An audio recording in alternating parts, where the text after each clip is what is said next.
Welcome to the Strategic Thinkers Podcast. I cannot tell you how much I've been looking forward to this one. I have had the pleasure of having some conversations with this world-renowned negotiator, and every conversation is something that has been somewhat life-altering. It's changed my perspective. As someone that ends up having a lot of conversations and ends up being the expert in the room, it is not only refreshing, it is such a welcome thing to be able to talk to someone that is an expert that teaches me that there's layers and levels to the things that I know and expands my horizons and my perspective. So Derrick Chevalier is going to be someone that is going to be able to highlight some things that I think that everyone can take away from it. And even though I know this is based on entrepreneurs, what I really want to be able to do is kind of cover some universal principles because these are life lessons. And I really wanted people to be able to get something from that.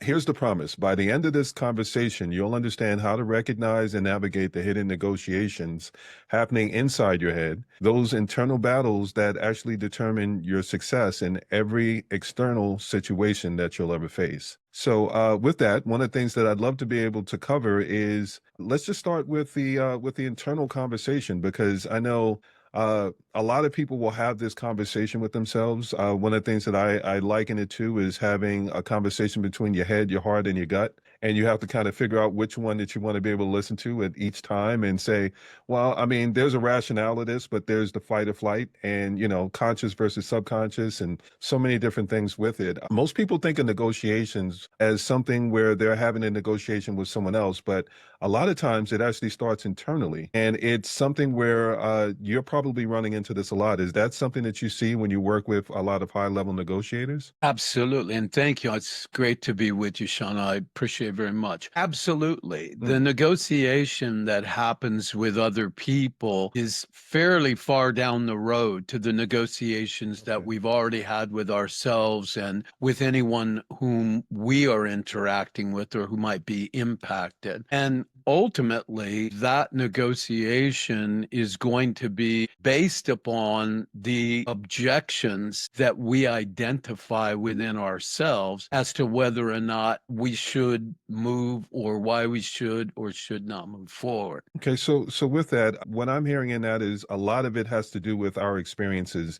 and everything that leads up to it. So we are adding restrictions and putting limitations on ourselves based on what our experiences are, or even in some cases, the people that are surrounding us, because they kind of dictate how we see ourselves. And if we don't have that level of confidence and competence in exactly what we bring to the table value-wise, sometimes the outside noise can turn into the inside noise. If these are internal negotiations that are happening before every external one, it seems like something that we should understand better. So can you kind of walk me through, once we identify that that's what's actually taking place, what are some of the things that we can look at to acknowledge it in that moment and say, okay, well, which one am I actually listening to? Is it the head, the heart, the gut, or how does that work? Well, if we stand back a little bit, there's a Dr. Sol de Klerk in Okay. 2014 wrote a book entitled The Body Keeps the Score. Now, his work is really talking about the impact of trauma on the brain and on the life. But if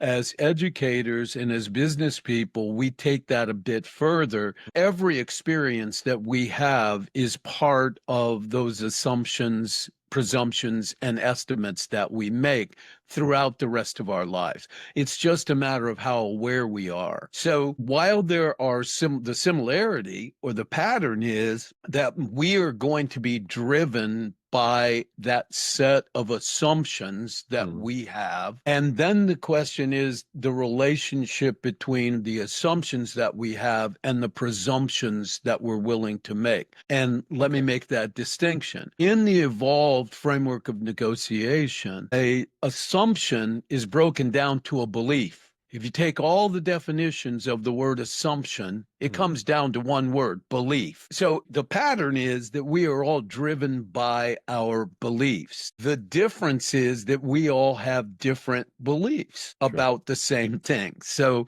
that's where, yes, there's a pattern, but the pattern's different for each of us because it's driven by our beliefs. Now, Mhm. the distinction here is how do our beliefs impact our presumptions? Now, what's a presumption? presumption. Presumption is the action that we're willing to take based upon our belief or not take. So in other words, I may believe, and this morning I believed that a stock was going to go up.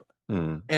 And that was my belief. So the question is, you can't argue with my belief, right? The question is, what would my presumption force me or encourage me to do? Was my belief strong enough that this stock is going to go up? And the fact was, just this morning, yes, I believe the stock is going to go up. And so I presumed it was going to go up. What does that mean? I bought the stock.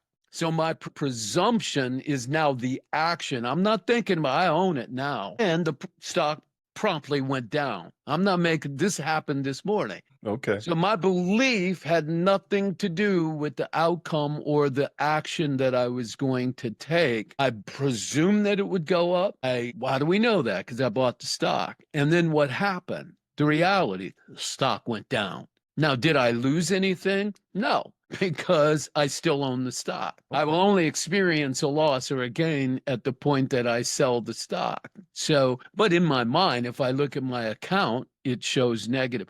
So that discussion that we're going to have with ourselves is, what do I believe about the action I'm about to take? And then what risk am I willing to take? And that will dictate that action. Okay. Fascinating to me because I definitely believe that our beliefs will dictate the presumptions that we make. And I know over the past, we've had conversations where you've had a highlight to me, you know what, you're making a presumption, but you're doing it without having a lot of information.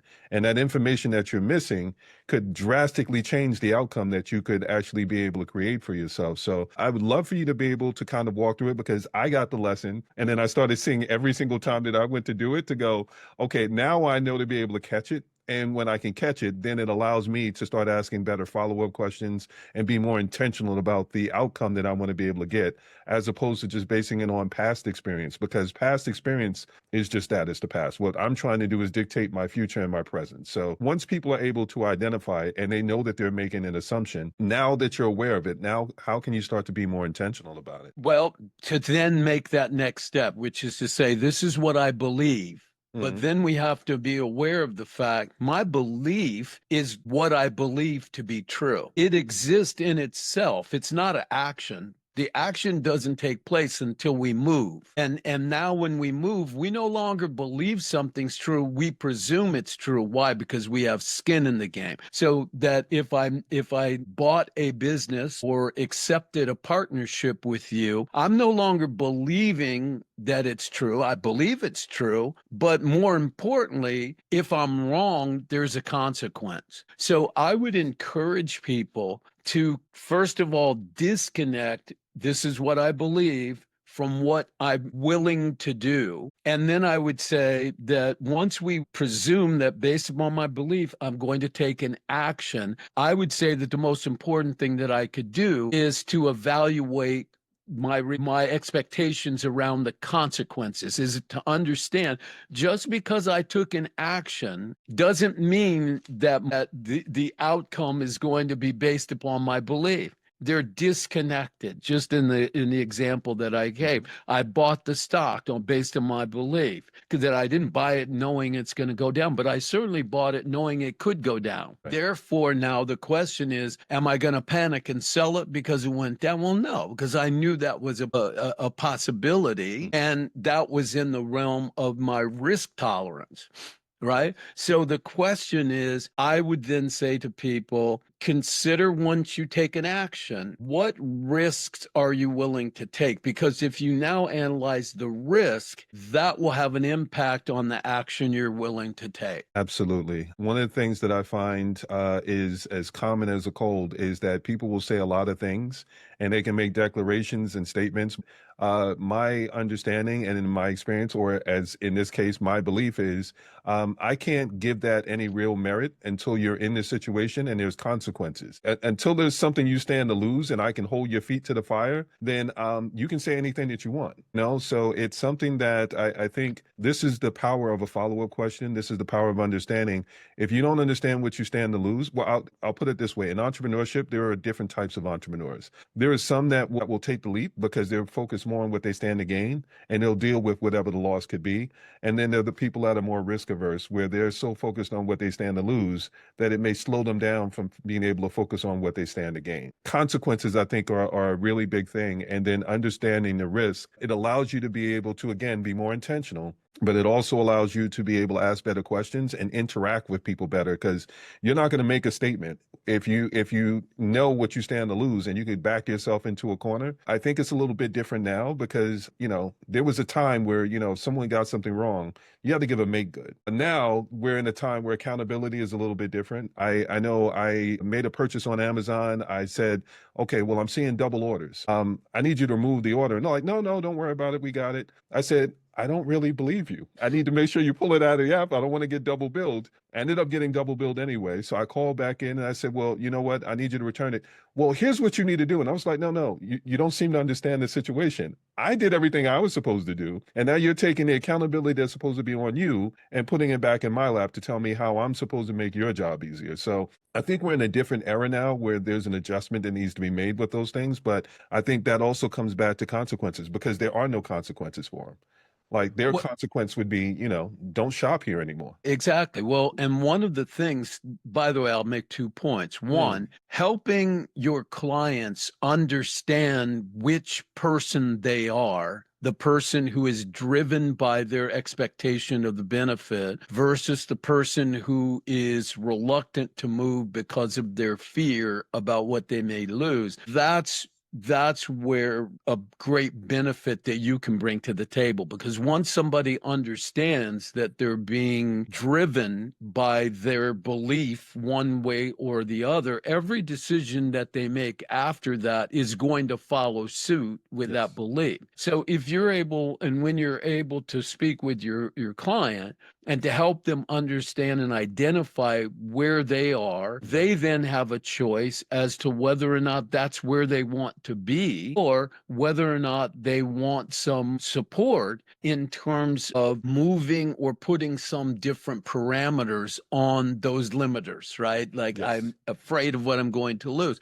Well, that fear is driven by the unknown. Right. And so instead of talking about what you do next, we ought to maybe talk about where that fear's coming from. Right. And by the way, that was exactly why the first book I wrote in negotiation realm was From Fear to Fearless. Yes. Right. So because if fear is stopping you from moving forward, it doesn't matter what you believe, because you're never going to take an action that beyond the limits of that fear. So there's a process in going back. And if we can help people identify this is what it is. So is that where you want to be? Because if we have a client that wants to realm, that just means they may want to take a very conservative approach. So we can be helpful in helping them analyze what the risks of various decisions are. Absolutely. And then give them more confidence and, in fact, help them limit the risks. Now, at some point,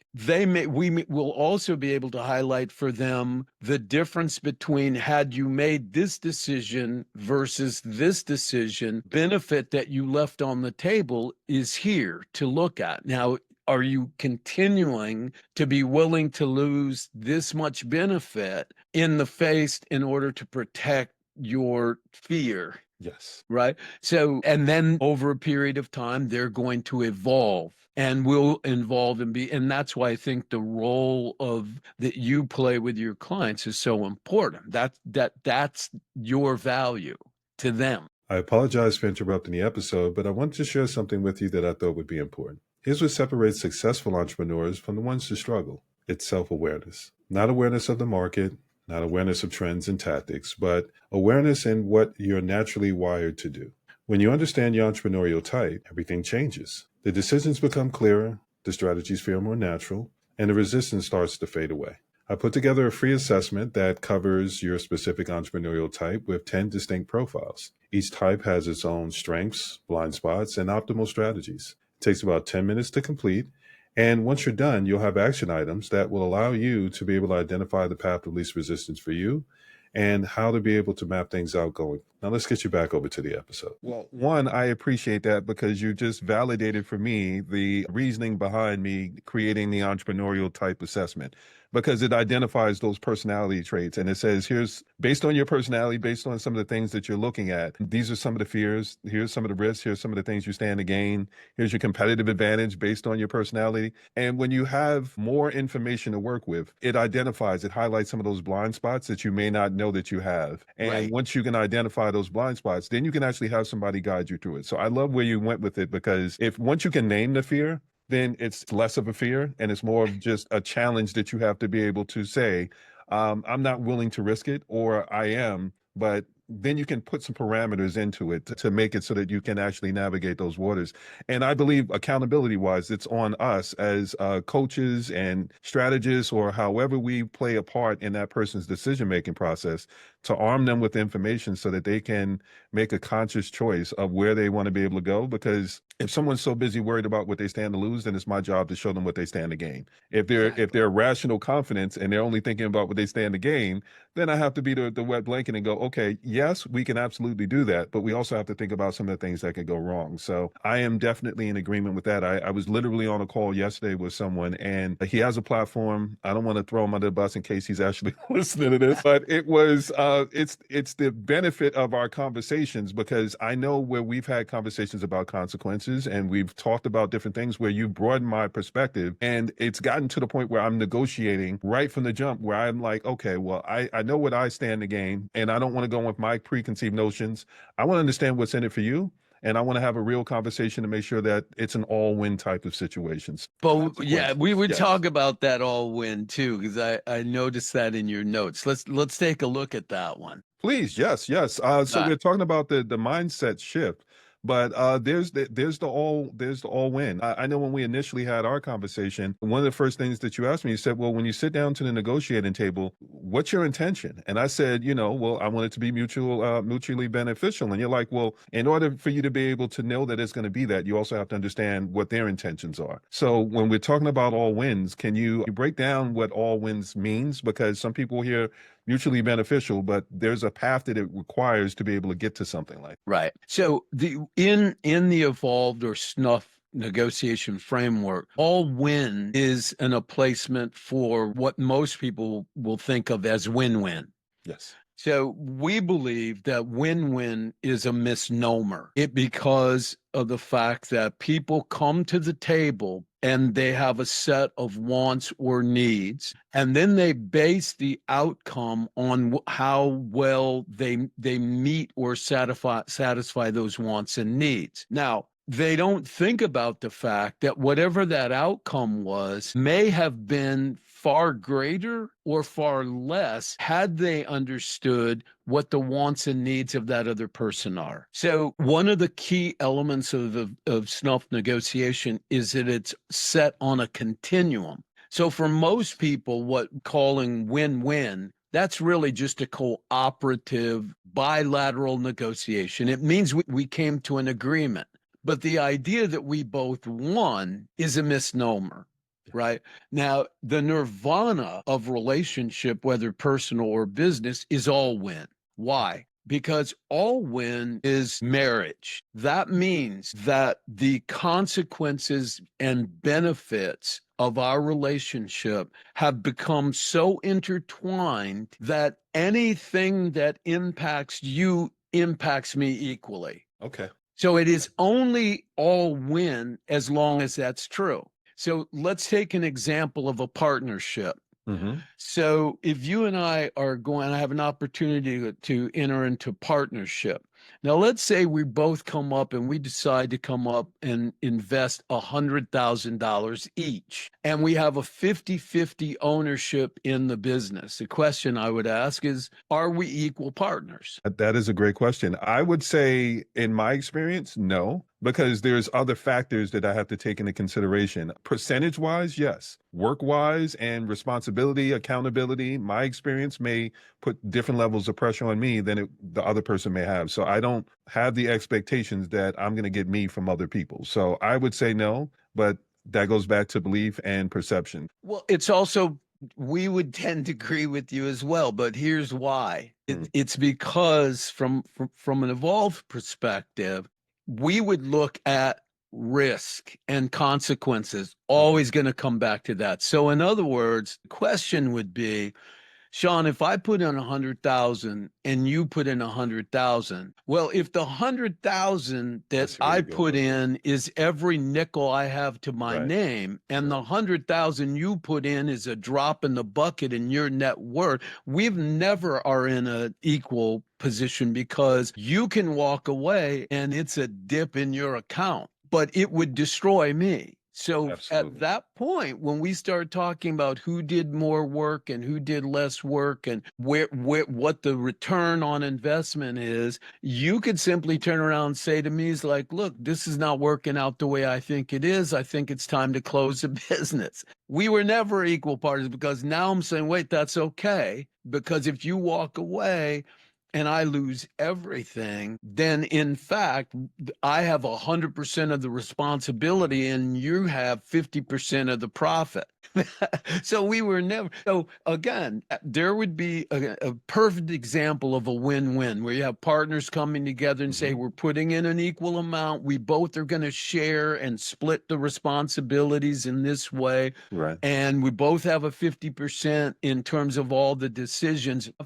99.5% out of 100 of your listeners would say that's a perfect example of a win-win. No, it's not. No, it's not a win-win at all, because when it comes down to the consequences, you only determine whether or not you won in hindsight. That's another key element of the SNUF framework. You don't look at an outcome and go, yeah, that was a win-win. You know why? Because in that moment, we haven't dealt with any issues. We only know that something is a win-win when we look back in hindsight, and or that when we come to a fork in the road where we have a disagreement about something, and the consequences of that disagreement might be greater for me than for you. Well, do I use my power and say, well, I'm going to walk away if you're not going to do it? Or do I say, well, I could walk away, but my commitment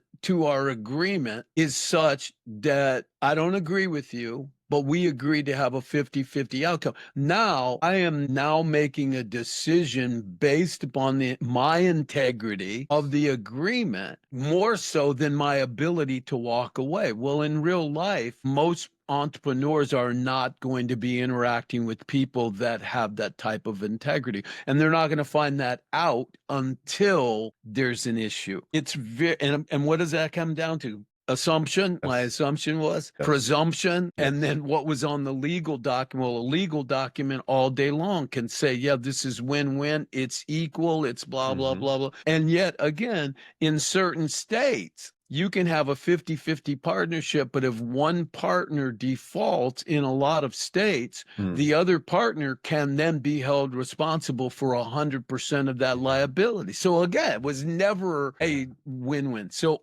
in all win, which is rare, I describe that as a marriage in a community property state. Because anything that impacts you impacts me to the same degree that it impacts you. And as long as we have that balance, then anything that hurts me hurts you. And anything that you gain, I gain. Well, it's that integrity that keeps us in an all-win position. So that is the most complex relationship in life, in business as well. Why? Because we can be joined together in 100% all win everything. And then over time, I might learn something about Right. you that I did not previously know. Now the question is, do I use that or do I use it as a way to take control or take advantage? And we know very well that is why we have hostile mergers every day. Yeah. Yeah.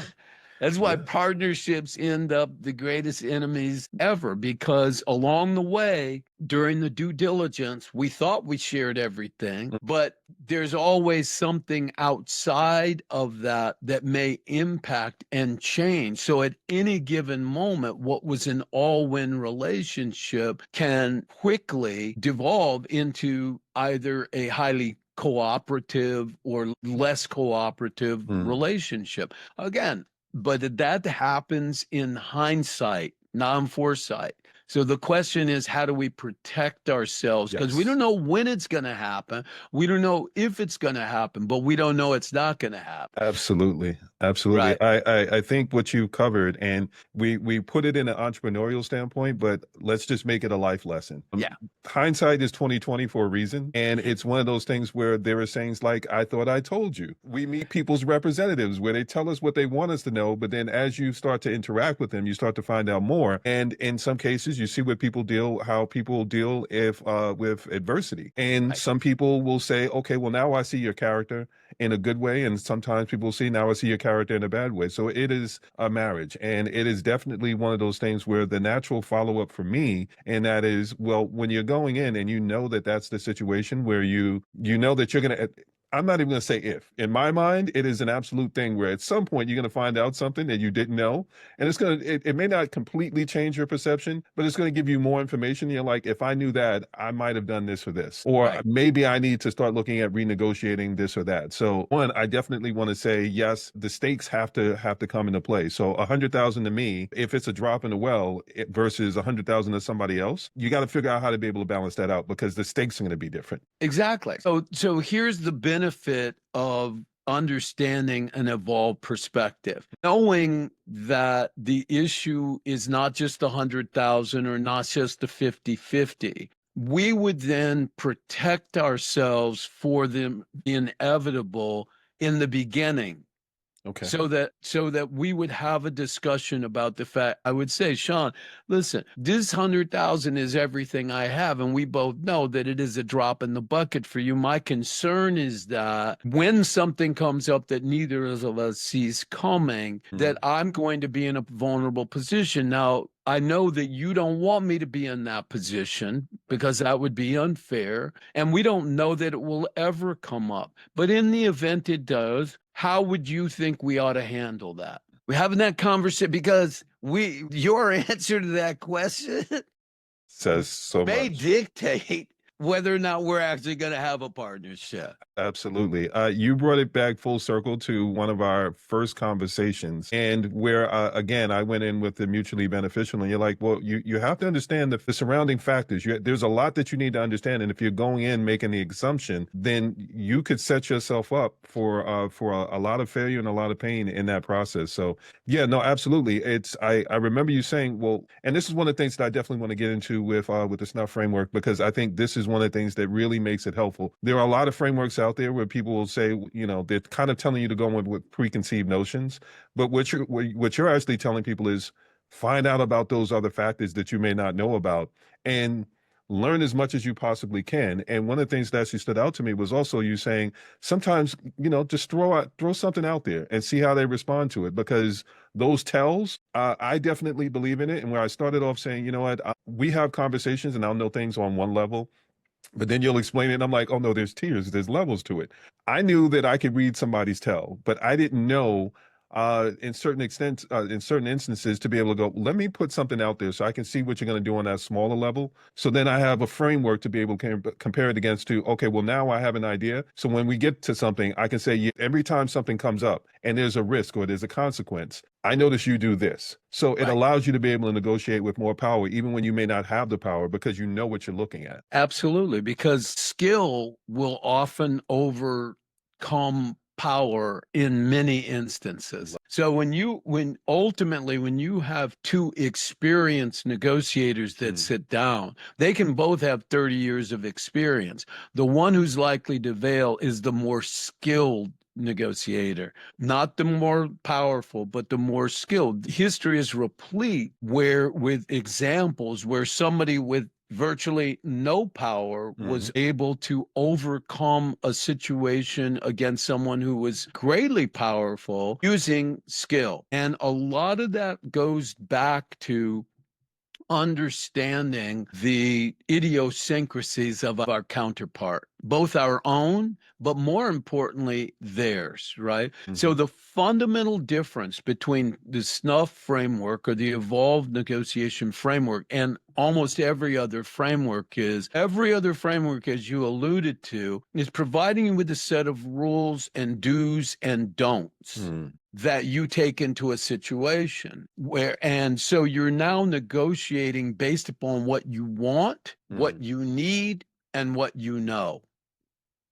Right. Whereas in the evolved negotiation framework, you know what you want and you may know what you need, but what we need and what we want is often only based upon our perspective or the perspective of those in our camp. So our focus is the exact opposite. I am much more interested in understanding what I don't know than I am about sharing with you about what I do know and what I do want and what I do need. So the evolved framework is really the tools for how to actually uncover and unlock access to what we do not know. Right.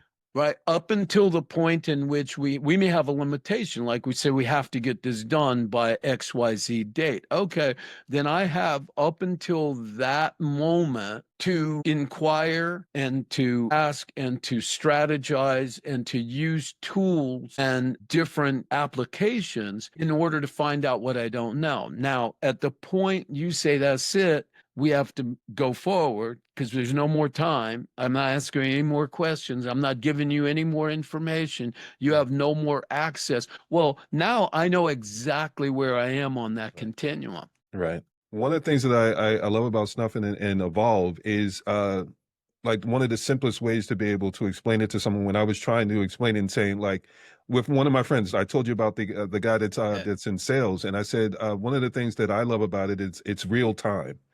Like it's not hindsight 2020. You're moving what you would find out later and you bring it into real time so that you can make conscious decisions and start to be able to negotiate. And that's where the real skill comes in. So it's where there are a lot of preconceived notions, that's basing it on your belief, your assumptions, and all these things that sure, that would be nice. But when it comes to real time and being able to get real facts and information that you won't say, well, if I had known it then, I would have done this. Why not find all of that out right now? So in a nutshell, for your listeners, here's what we say. Sometimes we need to be a cook. Sometimes we need to be a baker. And sometimes we need to order out. So a cook, I can go, and it's presumptuous, I know, but I will say this. I can go into any environment on this earth, into any kitchen, any jungle, anywhere, and make something to eat out of what's there, right? That's cooking. Because they chicken all over the world.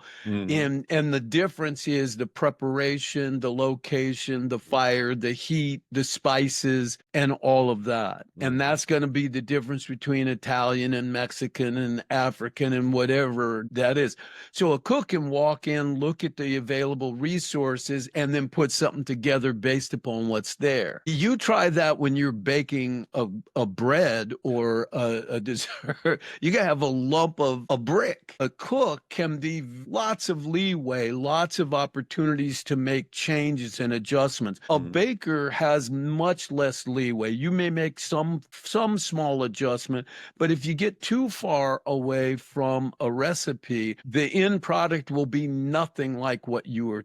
And then sometimes we need to throw all of the rules out, and we don't have any facilities. We're not baking, we're not cooking. Now what we're doing is using the skill that we have to create an approach that didn't exist before that moment. And that's the difference between, especially between a skilled snuff negotiator and every other negotiator on earth. Depending on their level of competency, that's what the difference between somebody who has a competency who's a silver, bronze, silver, gold, or platinum. There are only 3 platinum snuff negotiators on earth, but there are lots of golds and lots of silvers and bronze. And at any one of those levels, those people's careers are the evidence of their difference. It doesn't matter. I have people that have moved from automotive to energy, and they rise up just as quickly as they did in the previous way. Because, yeah, the energy and automotive there's a very little to do organizationally. And well, how can they walk in? Because they can know when to be a cook, they know when to be a baker. And when they walk in that new environment, they're not walking in talking about, well, when I was in the automotive, blah, blah, blah, and I was in the automotive, I'm not there anymore. Today I'm here. So my question is not, what did I do when I was in automotives? What do I need to assess in order to be successful in this environment? And the rules and the success that I had there is a historical reference point, but I need to have the skill to be able to recalibrate right now, today. In this organization. And that's what a level of skill, that's what in fact skill is. I love it. There are so many different analogies that came to mind. On a relationship level,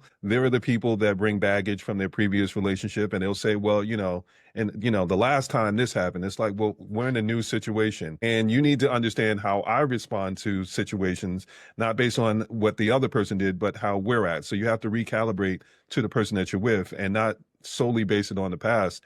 And then there's the cooking reference where it's definitely skill versus power, because I know some people that say they know how to cook, and with some follow-up questions, my thing is, oh, so you know side dishes, like, the things that just are some recipes that you can go, well, I know, but when it comes to some people that I would say that really know how to cook, like I talked to someone and they said, well, what's the difference between what do you categorize an expert as? And I said, there are some people that know how to do something one way, and there are some people that know how to be able to just take whatever the circumstances is and go, okay, based on these circumstances, this is how you're able to do it. So like we were talking about in that situation, we were talking about LinkedIn. I had joked, I said, every time I go on LinkedIn, everybody's an expert or a guru or something like that. And I said, I'm looking at it, I'm reading through, and I'm saying there's a difference between someone that's an expert in something that has real skill and someone offering their opinion. An opinion is something where you can follow a recipe. And that's what they're giving. They're giving step-by-step instructions to say, if you do this, I can just about guarantee how this is going to play out. But a real cook or a real expert is able to open up the cabinets and say, I don't have everything that I need, but I have everything that I need. And that's what I love about what you've created with the Evolve and Snuff Framework. You're arming people to have everything that they need in a moment and be able to say, okay, I'm going to take a dash of this, I'm going to take a little bit of that, and I'm going to put something together so that I get to have the information that I need to decide whether do I need to be a baker, do I need to be a cook. All of the things that you need, that information will allow you to be able to ask the right questions, and then you get a little bit closer to being able to get that all. Absolutely. And this is the one I want to make sure that we get in there. The point at which, Sean, you're no longer willing to give me any additional information. Okay. So that is the point from which we are going to start cooking. In other words, at the point that you are no longer willing to provide access, at the point in which you tell me, this is proprietary information, or you say, well, I can't explain that, or I don't have this. Okay, well, I am not now going to move on my assumption. Well, if you did have that information, what do you think? Because now all you can tell me is what you think that is in your benefit. So at that point, we know where we are on the continuum. That means that I have this amount of information, I have this amount of data, I have this amount of access, and now I'm going to compare that to all of the access that I do not have. And I don't need to know what it is. I just need to know there are a lot of things that I do not know. Well, obviously, I am going to approach that negotiation differently. I talk about this, I think it's in an influence rapport results, when I talk about approaching a negotiation like a minefield. Right. So when I was in Southeast Asia, in my mind, there was a day that we were walking across the field, and it was a beautiful, beautiful day after a Mm. monsoon. I mean, beautiful day. And there was emerald rice paddies, and Wow. just beautiful. And there were farmers that were in these rice paddies and water buffalo and et cetera, et cetera. And for some reason that stuck in my mind. I was 18 years old, right? But I do remember this. As we were getting ready to go across that field, I thought to myself, this is beautiful. And this could be a rice paddy. And we could just get to the other side. And maybe everybody on this rice paddy in all dressed the same and Mm. all with the water, maybe everybody is cool and I could go over for dinner. But at 19 years old, I had enough experience to understand maybe not. Absolutely. Now, the question is, how is that going to impact what I did next? Because I could walk across that rice paddy and hope that my presumption was right. This is Mm. a rice paddy. Or I could say, you know what? I don't know if this is a rice paddy that is booby trapped Yeah. or is a rice paddy that's not. I don't know. That's what I know. And so if I know that I do not know, and that was the birth of what 40 years later became Oh, part of the stuff, because love I it. said, if I Love it. know what I do not know, I know because, and I do know the consequences of what happened when people walked across there without giving that consideration, and boom, came home Mm. without a limb. So if I'm walking through, is that going to change the way I walk through? Yes, I got a Absolutely. stick, I got a something. So yes, I may lose a toe, I may use a finger, I may have some problem, but it's not going to be the same problem as though I just assume it's a beautiful day and I'm walking across. So I took my Absolutely. time. I Absolutely. got an inanimate object that I'm sticking where my foot's gonna go. You know, is that 100% foolproof? No, but I'm here.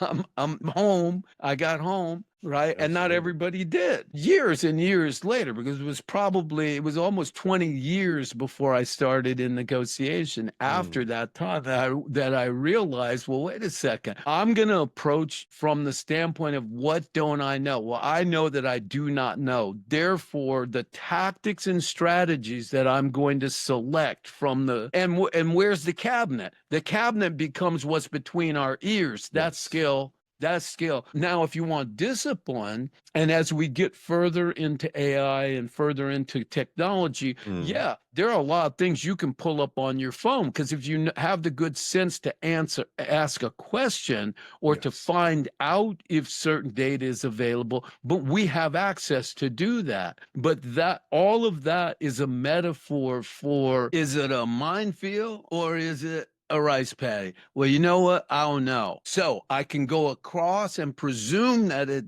looks safe, Mhm. or I can use the tools that I have available to Right. me that increase the likelihood that I make it to the other side okay. And you can apply that to cooking, to baking, to business, to entrepreneurship, to relationships as well, right? Absolutely. There's so much to unpack in that. I think one of the key takeaways that I would just want anyone to be able to get that's universal is the moment you think you know everything is the moment you are putting yourself at risk. You're creating blind spots on top of the blind spots that may already be there. So in that real time, be humble enough to be able to go, I don't know, even if you think that you do. It's the lack of questions that get people in trouble. So when you say, well, I assume that you understood that, don't assume in those situations because you really don't know what that other person's agenda is. And I think that kind of brings it back to something else I wanted to ask you about. And this was profound when you explained it to me was the difference between influence and persuasion. Right. Because this is where it kind of starts to segue into, okay, well, now that you have the skill set, now that you know that you don't know, how do you start to apply it and say, okay, well, now that we're at a point where you don't want to answer any more of my questions, let me take all the information that I have and then start looking at how to be able to decipher, am I the skilled person or am I the powered? person. So influence Right. and persuasion. Can you break that down for me a bit? Because there's Sure. a lot to it. Right. So, in a nutshell, persuasion is the act of convincing someone, Hmm. meaning to move someone from one physical or intellectual or mental place, one place to another. Now, I can use that with a weapon, right?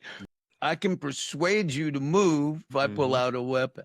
I can persuade you to move by offering you something. I could persuade you to move with a list of benefits, or I could persuade you to win with a lot of possibilities of consequences that you don't want to face. So to persuade one has a lot of different iterations, but it is impossible to persuade someone without them being aware that that's what you're doing.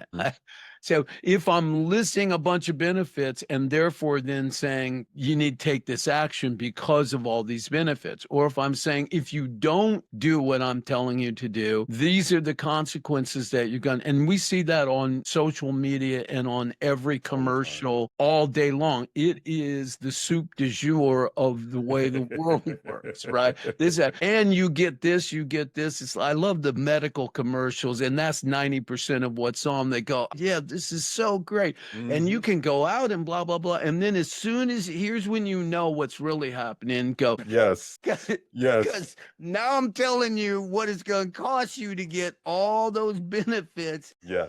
And you notice the dancing person in the background now, or they don't even have them in the picture, right? Because the person say, wait a second, if I do this, I get this.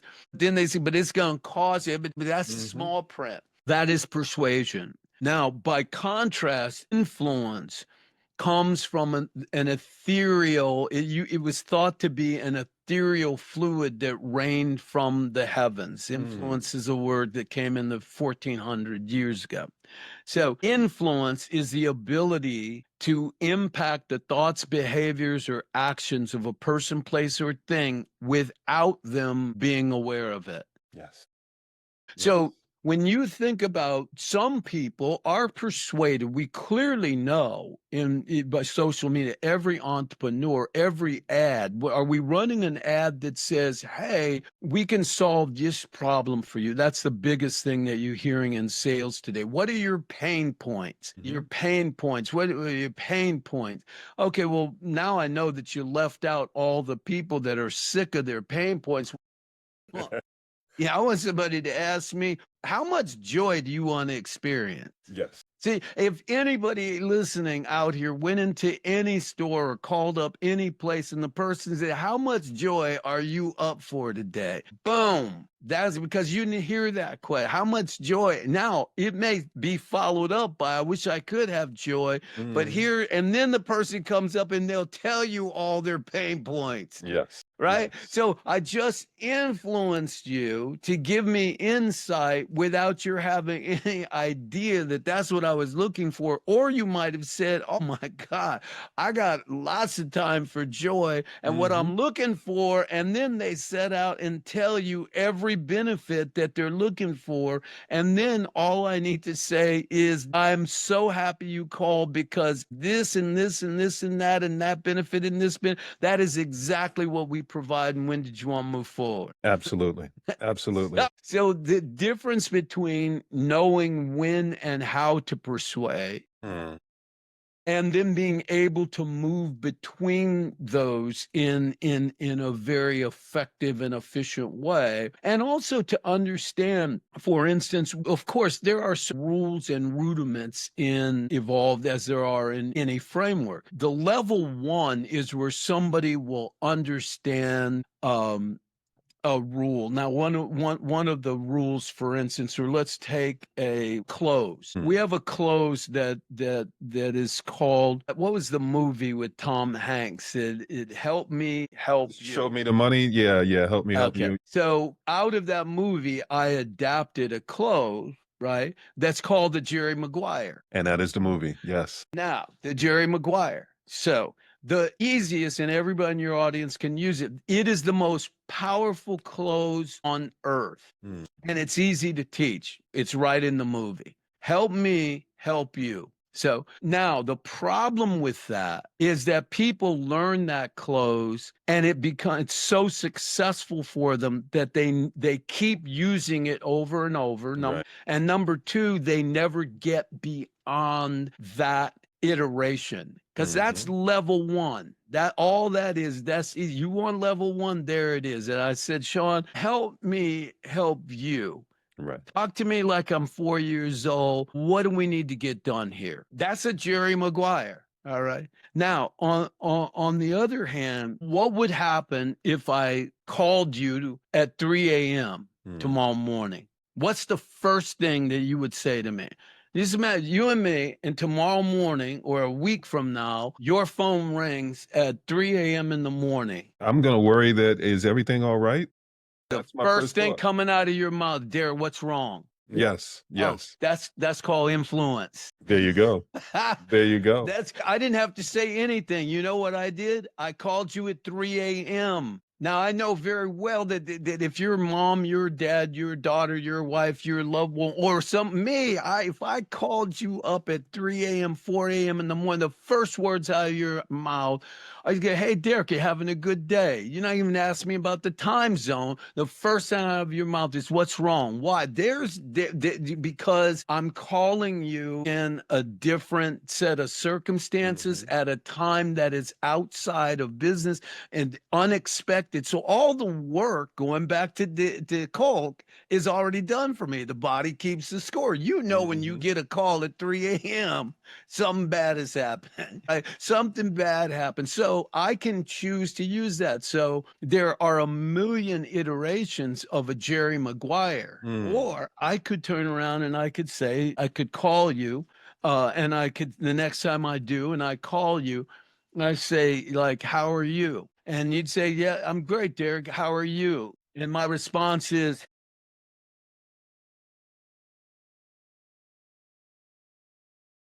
And I'm automatically going to say, "Are you okay?" And start checking right from the start. What Right. just happened? What just happened? You influenced me without saying This, the anything. first thing come to your mind, wow, that's a Jerry Maguire, Derrick. No, is the first thing come to your mind is, whoa, what a hell of a negotiation technique. No. So when you get to level 3, 4, when you get to a platinum level, you have the ability to execute and use different iterations of any tactic or technique. That goes back to the kitchen when I'm talking about what level are we at? I love that. So so just by using the different elements that already exist, and in that one, the idea that, or for me, if I was on the phone with you, imagine you can't do it and your audience can't do it, but imagine I got on the phone with you and I said, "Hi, Sean." What would you say? "Hey, hi, how are you, Sean?" What would I'm you good. I'm doing well. How about yourself? And that awkward pause. Are you Derrick? Are you there? Are you Uh-huh. there? Guess what? I mean 100% of the time, because you know I'm a talker, and if Derrick shut up, what do you think? If I want attention, I don't walk in the room and go, "I'm Derrick Chevalier and I'm here to talk." I walk into a room, I'll go into a corner and like sit down by myself. You get how 40 people walking over, go, "What's wrong?" Something happened. Or if I'm in a conversation, I don't say anything. "What's wrong? What happened?" Nobody's coming over and go, "Wow, are you so happy that you have nothing to say?" Nobody's taking contentment from that.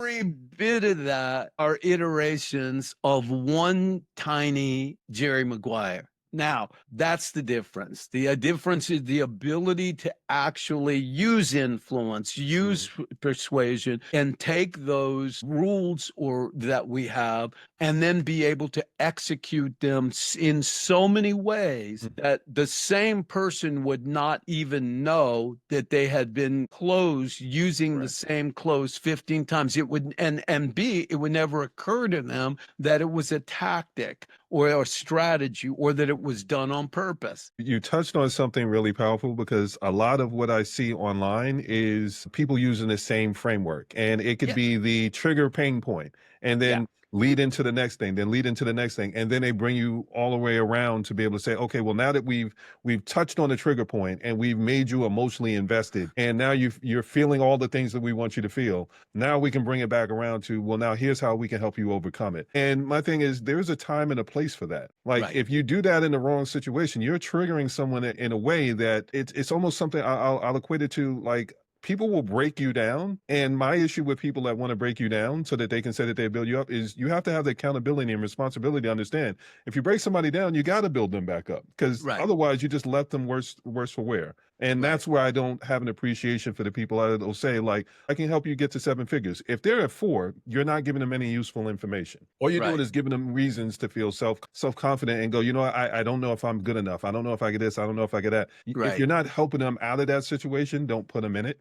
And that's Right. where I end up running into an issue with some of that. But I don't want people to get distracted with the Jerry Maguire, because you Yeah. explained it so well. But I want to bring it back to, throughout our conversation, you've been referencing concepts from the SNUF framework and Evolve. For the people that haven't encountered your work before, can you give us a quick overview of what the SNUF framework is and how it ties into the internal and external negotiation concepts together? Sure. Thanks for asking that. So snuff, because they're hearing us say it without seeing it, but it Mhm. is actually CNSUF, and that stands for the Comprehensive Negotiating Strategies Universal Framework. And it is the only negotiation framework that claims to be universally applicable to virtually any type of negotiation, any sector, business, or a human interaction. And it was designed to be so. So, one of the things that you find is that the book and the framework itself asks people to say, find an example here that is not universally applicable. Mm.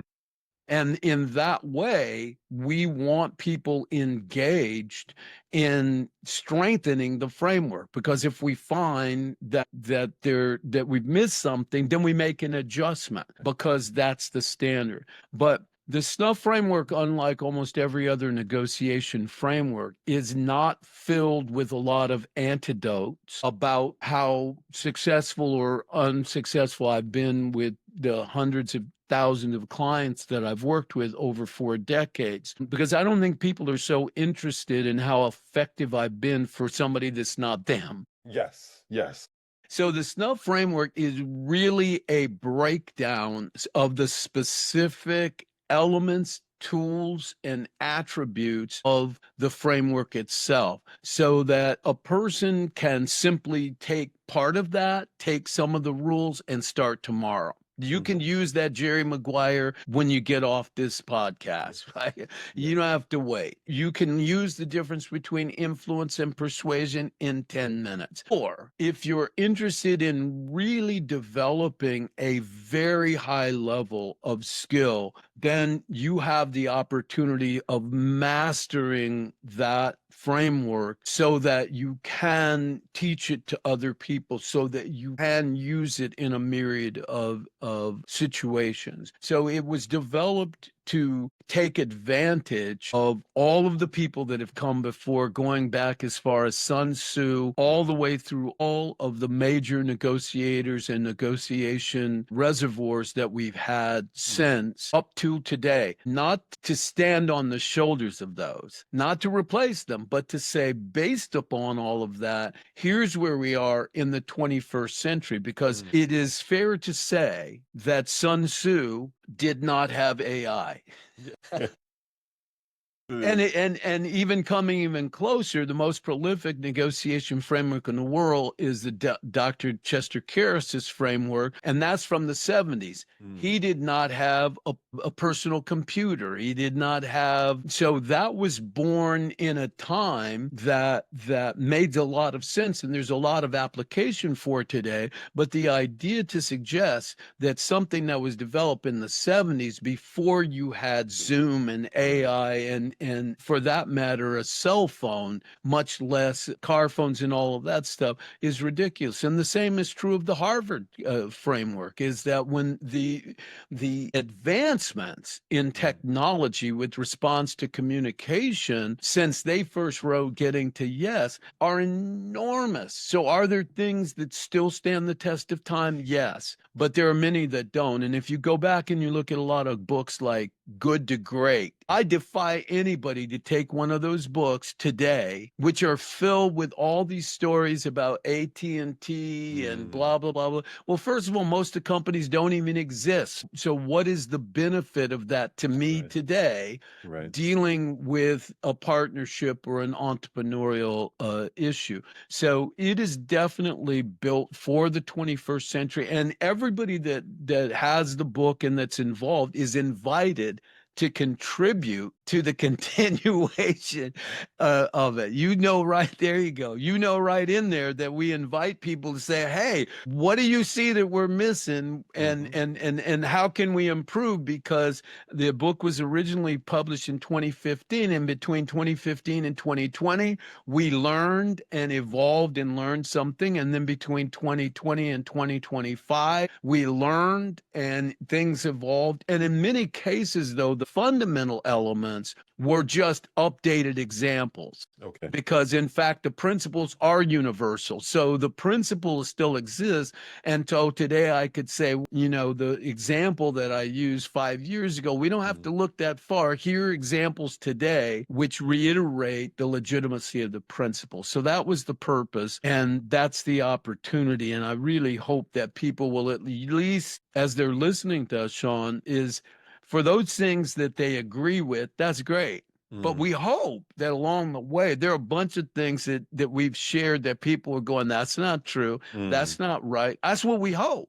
But I would encourage people to say this: just because you disagree with it or you hadn't heard it before, what we're asking you to do is to do the homework. Yes. Put it to the test, and don't just disagree with it because you hadn't heard it before, and don't believe it just because we said it. I have no interest in anybody in your audience believing anything that you or I say for on its own merit, but we do want people to test what we've talked about against their own experience, and then to see where it shakes out. That would be the privilege for us, and both the exchange for them and for us. Well, I think it brings it back to bringing it full circle, which you are really great at, is to the ability to be able to say, I don't know what I don't know. So I want to be able to get those questions. I want to find out those different scenarios. And I agree, surrounding circumstances dictate how and why we choose what we choose, what tools that we'll pull from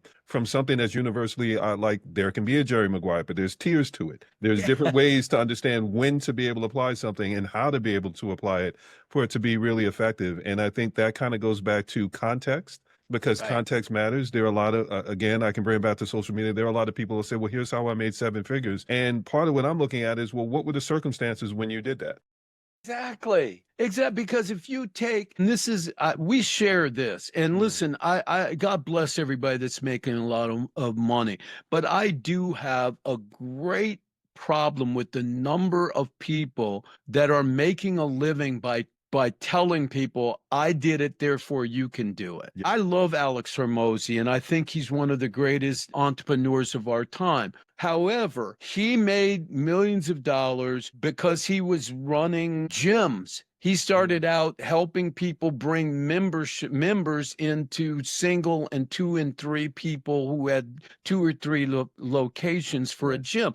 Well, if you're going to tell me that getting people to sign up in a gym membership in a local area is the exact same as every other entrepreneurial experience, and that you can apply the exact same principles there, it's ridiculous. Of course not. I'm happy you made a lot of money, and I really think that a lot of things he does and says are good.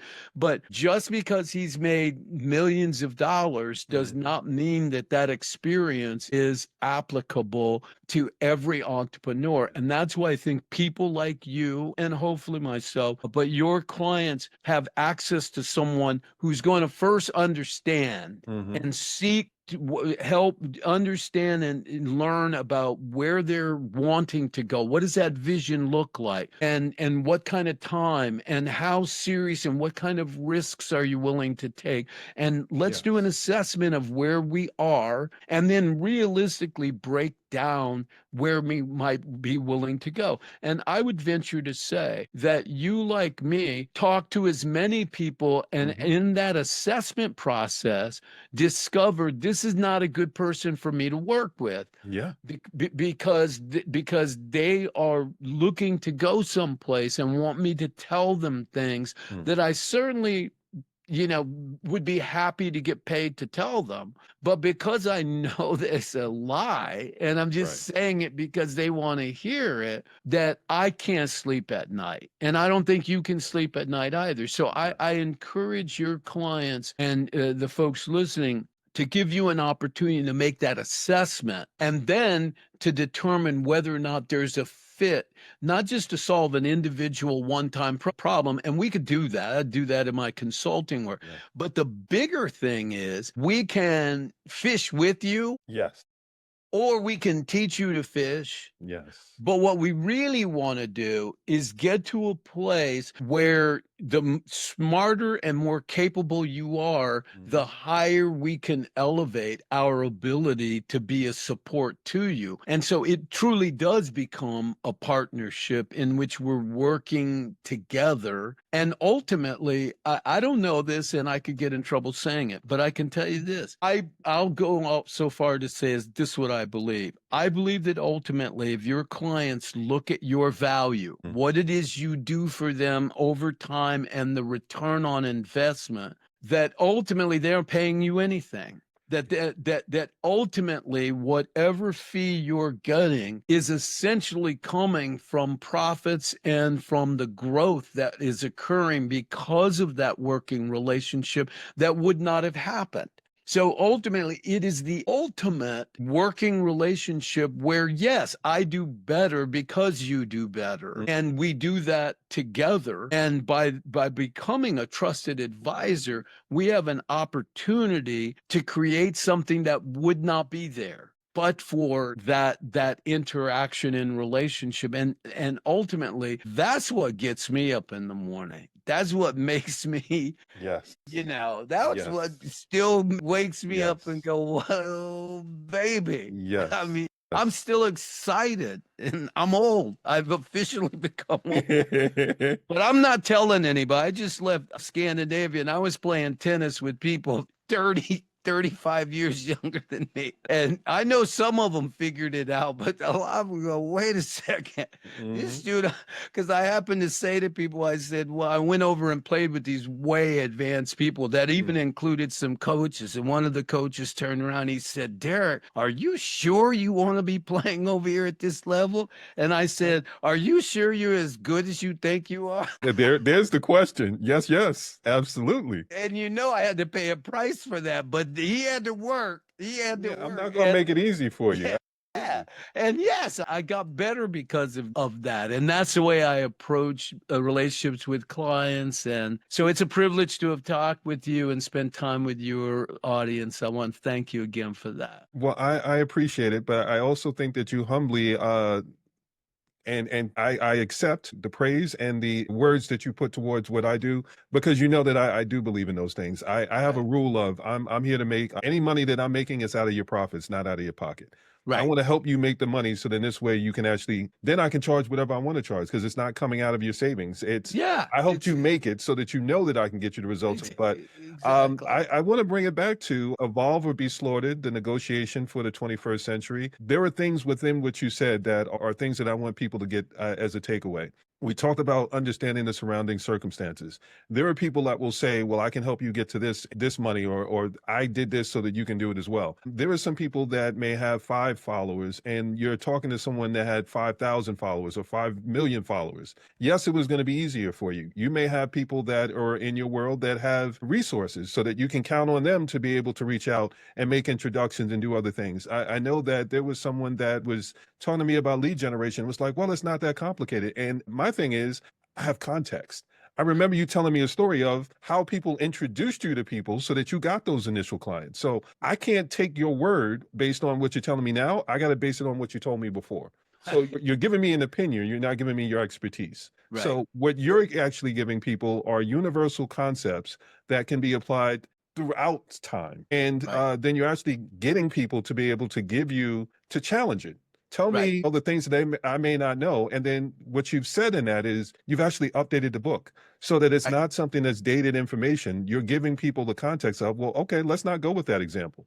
This is how you know it works. right, Because now we can go with the new example. You give me the right, example, and I'll right, tell you how to be able to apply it to the right. example that you gave me. That is being open. That's being able to open up the cabinet and say, you know what? I don't have everything that I need, but I have everything that I need. That is real skill to be able to say, I will customize it to what you're doing. You give me something, challenge me, and I will be able to set everything up from there. So now there's the book. There's Evolve or Be Slaughtered, Negotiations for the 21st Century. But I also want to talk about and ask you about, now that's the book. Right, You're also a professional negotiator. So I right. want to find out some of the other ways that people can work with you because I will speak to the difference that I know that you've made in my life. The fact that you've been able to broaden my horizons and my perspective, it's already taking place in content. It's changed the way I write. It changed the way I have conversations. It's changed every way that I go about doing my business. And that's just based off of a few conversations, but I've been blessed with those conversations. So for people that want to be able to learn how not just to be able to find a book, and I will make sure that I link to the book and everything that you're doing, but what are some other ways that people can work with you because you're a consultant and you help on so many different levels? Sure. Thank you so much for that. I appreciate it. Well, number one, we offer a 30-minute, no cost, no BS Mm, consultation. So if someone wants to have a conversation, they can go on our website and book it at their own convenience. And 90% of the time, they're going to talk to me, not somebody else. mm. I really make every effort to be there and speak with people directly just to get some feedback. They have a question or a dilemma. We can generally provide specific action steps around how to approach that issue. But we also provide a wide range of actual training for people. People can become snuff certified, but so we have one-on-one consulting as well as a full range of training that we can come in and work with them as a trusted advisor or to solve a specific issue over a specific period of time. So that's going to be customized to the individual. But to start, two things. I really appreciate you bringing up the book. I'm proud of the fact that we have had now 4 or 5 reviews by professional reviewers in different countries. And all of those reviews have independently started with the same example. And they start like this: I just closed the biggest deal of my life. There you go. Now, those are for those reviewers, they're transactional examples, right? Mm, But we just from the International Book Club, we had a professional reviewer review the book, and the book was awarded 5 out of 5 stars. So, and it would be helpful to us to have folks read the book, but also then jump on to Amazon and review the book honestly and wholeheartedly. So I would appreciate that. And then other than that, give me a call. Let's talk and figure it out. okay. Well, I never do those kind of plugs, but I believe in what you're doing so much because I'm already seeing the benefits of it. And I know that a lot of what I'm doing is trying to make sure that I'm giving people universal principles. Right. So it's not just something that's entrepreneurial. It's if you've got relationships, it's any part of your life. Once you Right. are able to identify, well, I don't know everything that I need to know, and you can start asking the right questions, people notice that you're taking that level of attentiveness and paying closer attentions. For those people that, like, I joke and I say there's the I had to try people that will try Right. to slip something past you just because they had to Right. see if they could get away with it. All of a Right. sudden you run into less of those people because they start realizing you're asking follow-up questions. They're like, oh snap, no, I can't try to sneak something past you. And then Right. the people that like are going through things or whatever it may be, But when you ask the right questions at the right time, you get a level of depth and tears to people that you may not have never ever known that you could have that level of relationship with. So I don't think it's something that's limited to one aspect of life. I think it's something that Right. is universal that anyone can benefit from as long as they're going into it with the mindset of, I don't know everything that I need to know, but I know when I'm done, at least from the 6 tenets alone, you'll Yeah. be able to identify things that will allow you to be able to see it in your life. And that's one of the best things about sales is sometimes it's not about being able, it's the influence versus persuasion. It's Right. the ability to be able to give someone something and have them be able to see it. And you say it to them once and then they see it everywhere. And Right. after that point, you're no longer selling. They're saying, I see the examples every single place that I look, and they're Right. starting to be able to apply it. And from what I've been able to read from our conversations, I just keep finding more and more examples of ways to be able to apply it throughout my life. And I want people to be able to have that experience. So I don't do these kind of plugs, but it felt necessary because I am someone that believes if you see someone struggling with something and you don't do something about it, then you're just as guilty of Oh, seeing them fail as if they're doing it themselves. So I yeah. feel a level of responsibility and knowing that this is something that can help people. I wanted to make sure that I conveyed that. So I will Shit. bring it full circle and I will say we started with the opening promise of by the end of this conversation, you'll understand how to recognize and navigate the hidden negotiation happening inside your head and those internal battles that actually determine your success in every external situation that you'll ever face. I can't think of someone that would have covered it as eloquently as you have, and with so many examples that if you didn't understand one, you understood the other. And I think this is evergreen where it doesn't matter when you find it, when you're able to listen, you'll be able to take something from it as long as you're going into it with an open mind and the willingness to be able to challenge the perspectives and belief that you have. So I want to thank you so much. I want to be mindful of your time because I can get you on Yeah. the phone and we can talk. We both do that, which is a wonderful thing. So, I mean, it's been my privilege, and you're not getting rid of me yet. So we'll have some additional conversation. I want to be I checking appreciate it. in with you and being part of your ongoing growth. And I want to thank your audience for listening and for showing up. So thank you very much. I look forward to our next conversation. I appreciate it. You have an open invitation to come through whenever you want. Anything that you're working on, I want to be able to talk about it and help promote it and make sure that more people know how they can improve upon all the experiences that they're having. So with that, I'll say like, share, and subscribe. This is going to be a mini series. I'm going to take clips from it. I also want to make sure that I will link to the book. I will link to your website, but I also want to add in the link for those that are a little lazy because I understand the customer journey. And some people want to just get straight to the thing. So I would also love to be able to get the link for the consultation because there are going to be some people that Sure. may see it on YouTube or something like that. And Yeah. if they have to go look for it, they may not. I mean, No, I simple will. conversation will throw them off. So, I'll just send you that. I'll send you the booking link. That'd be perfect. great. Yeah, Perfect. perfect. And then if you have people that you're working with, look, we'll work together. There's a lot of work out there, and ultimately you have people just we want to make solutions and help grow people. There's plenty of work and plenty of opportunity out there. So bless you, thank you, and we'll speak soon, my brother. I appreciate you, bro. I've got nothing but love for you, man. Thank you You so much too. for your time. I You can't too. wait to share this with people, and I'm excited. Thank you for tuning in to the Strategic Thinkers Podcast. Remember, when you can make the inconvenient convenient, people are willing to pay you for the experience. The better the experience, the more they'll not only pay you, but help others pay you. Serving as brand champions. My name is Sean Atkinson, and I'm wishing you well on your journey to your definition of success. If you find this podcast interesting, helpful, worth a listen, like, share, and subscribe. Leave a positive review so people know to check it out, and I'll see you next time.